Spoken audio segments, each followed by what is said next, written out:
কেউ বাধা দিতে সৃষ্টি করতে পারে না, এটা আমাদের সাংবিধানিক অধিকার।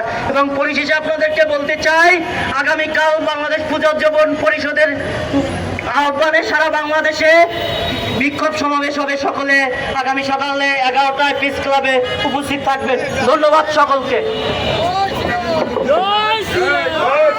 এই পর্যায়ে বক্তব্য রাখবেন তপুকুণ্ড 1 মিনিট, এরপরে প্রিয়ন্ত কর্মকার নাকি স্বর্ণকার, প্রিয়ন্ত স্বর্ণকার।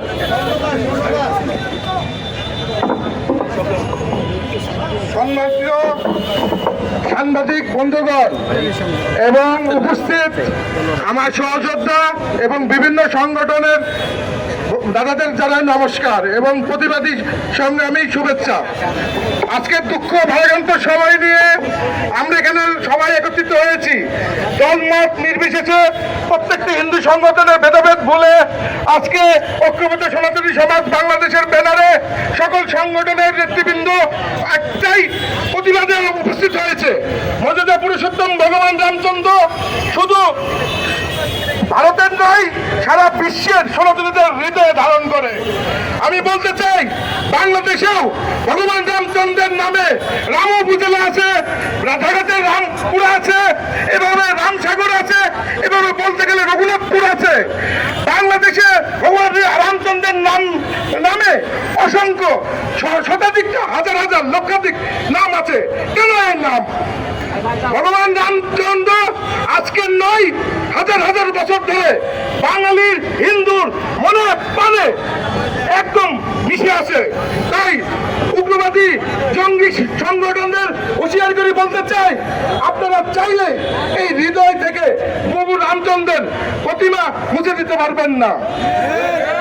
আমি গাইবান্ধার পলাশবাড়ির রামচন্দ্রের বিগ্রহ নির্মাণে কোনো অসুবিধা দেখতে পাই না, কারণ ওইটি একটি সনাতনী কমপ্লেক্সের বদ্ধ চারিদিকের দেওয়ালের ভিতরে একটি মন্দির, যার আশেপাশে কয়েক কিলোমিটারে কোনো মুসলিম সম্প্রদায়ের বাস নেই, কোনো বিশ্ব রোড নেই। তাহলে কিভাবে মুসলিম সম্প্রদায় রাম বিগ্রহ দেখতে পাই?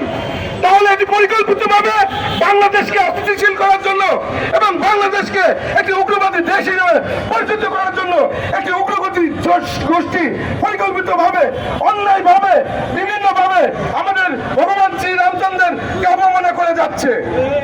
আমরা সেই অপমান সহ্য করবো না।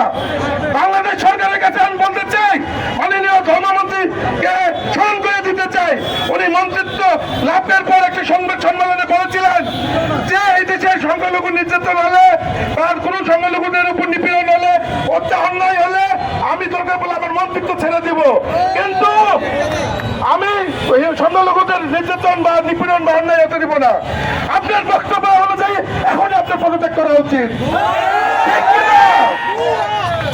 আমরা স্বরাষ্ট্রমন্ত্রীকে মনে করে দিতে চাই, উনি নির্বাচনী প্রচারের আগে ওনার নির্বাচনী সবাই বলেছিলেন বাংলাদেশের হিন্দুরা এখন বিএনপির প্রতি আনুগত্যশীল, কিন্তু উনি বাংলাদেশের হিন্দুদেরকে নিরাপত্তা দিতে চেয়েছিলেন।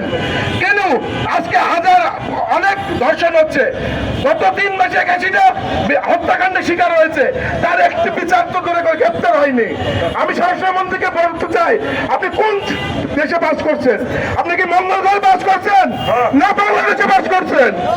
যদি হয় আগামী 3 দিনের মধ্যে আপনি আমাদের মর্যাদা পুরুষোত্তম ভগবানের যারা অপমানা করছেন তাদের গ্রেপ্তার করে দ্রুত আইন করবেন। আমি সর্বশেষে বলতে চাই একটি কথাই,